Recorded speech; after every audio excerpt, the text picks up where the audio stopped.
This presentation on autistic burnout and dissociation was part of a monthly meeting for the Northwest Suburbs chapter of the International Society for Trauma and Dissociation.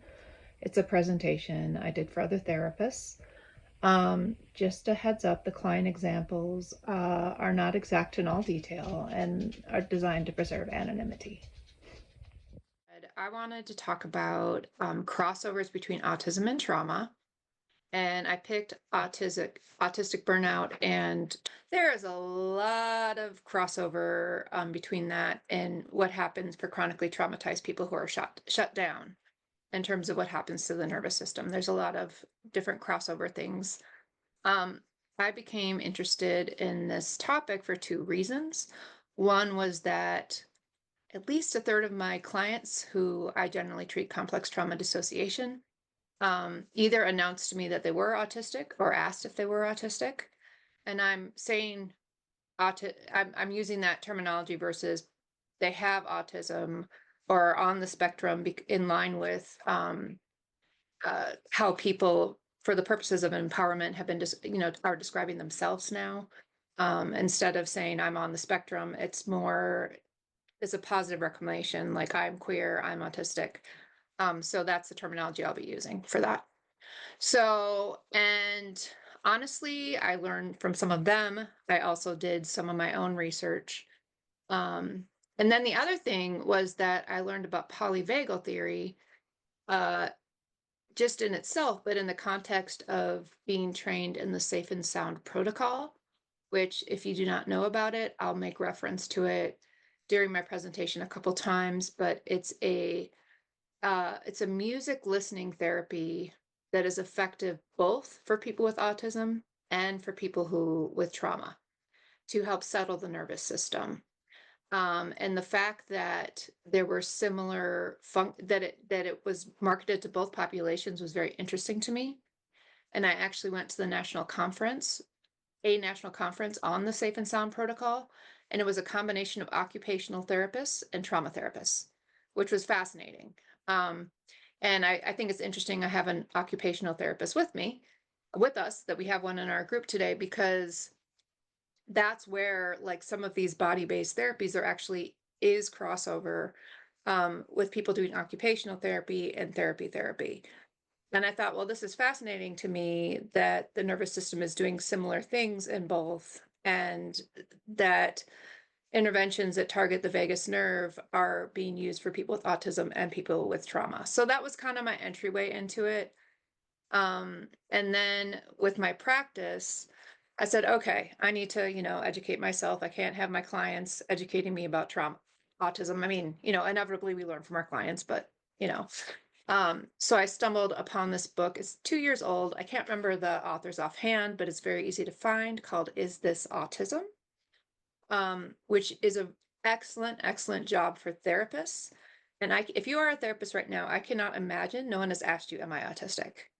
And what they mean by that in terms of stuff that they're finding online and stuff likely does not match what we know about autism from our clinical training.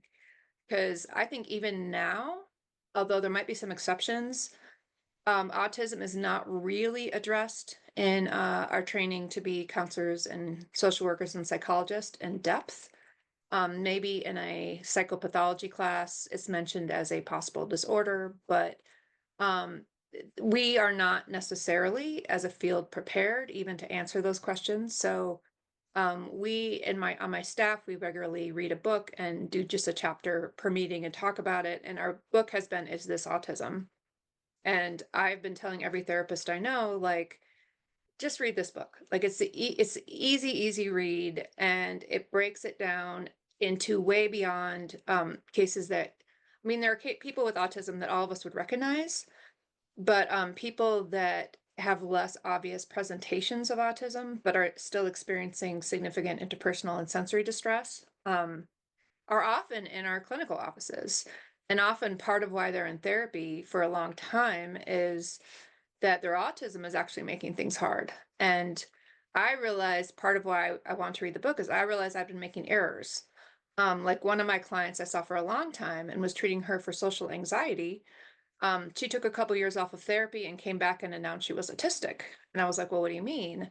And she was explaining it, and I was like, oh my gosh. So all the stuff I thought was social anxiety was actually sensory overload in terms of why it was so hard for her to be in groups and things like this. Like, it was a sensory overload problem that I have been diagnosing as an anxiety problem.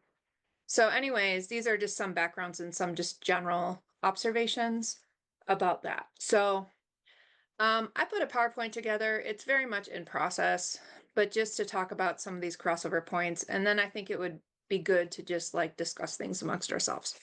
So let me share that. So what are we talking about by trauma? I actually thought this, I was like, instead of coming up with my own definition, I just read a few online and found one that was congruent with how I see it and what I know from what I've been trained in. So I thought this was pretty decent. The word trauma literally means wound, shock, or injury. Psychological trauma is a person's experience of emotional distress resulting from an event that overwhelms the capacity to emotionally digest it. And I think that's really important. The precipitating event may be a one-time occurrence or a series of occurrences perceived as seriously harmful or life-threatening. But also things that are beyond your capacity to emotionally digest it. So a lot of those things aren't necessarily life-threatening, but they're perceived as harmful because you're experiencing distress without any remittance, without any relief. So people process experiences differently, and not everyone has the same reaction to any event. So what one person experiences as trauma may not cause distress for another. So I think the idea here of overwhelm, that of course life-threatening events and things we think about as traumatic are traumatic, but also, you know, chronic pain without relief might be traumatic, right? Any kind of overload of your nervous system that your nervous system has no capacity to metabolize and get relief from has the capacity to be traumatic. So threat management, our bodies have built-in threat management systems that we share with all mammals. Our system is extremely complex and multifaceted, but our threat systems function best to protect us from temporary threats and return us to a baseline level of safety. Our vagus nerve is critical to this process, and I'll talk a little more about that. When we are unable to find or return to physiological safety, meaning I feel safe, not just the threat is not in the physical environment. So when we're unable to find that nervous state in our nervous systems stay overwhelmed and experience that threat in our life as traumatic. And then complex PTSD, including the emotional and physical collapse that accompanies both autistic burnout and day-to-day life for some traumatized people, and that incorporates dissociation, is also a risk. So what counts as trauma? I mean, you guys could help me make a list. Certainly there are more things than that. Started with the more obvious things, but a couple I wanted to draw attention to. I mean, anything that produces terror or humiliation, which includes bullying and certain parts of stigma.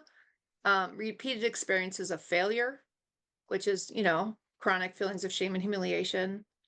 Attachment trauma, which I have no ability to go into here. I could talk about a long time, but shorthand is when an infant has a caregiver who is chronically either afraid or who frightens the client because they're raging or absent emotionally. Significant losses, certainly any violence in the home, whether or not the person is involved. Discrimination and stigma can cause many kinds of trauma, and any unremitting pain or source of distress. Thank you for watching part 1 of my presentation on autistic burnout and dissociation. Please go on to part 2, and also feel free to click the link below to subscribe.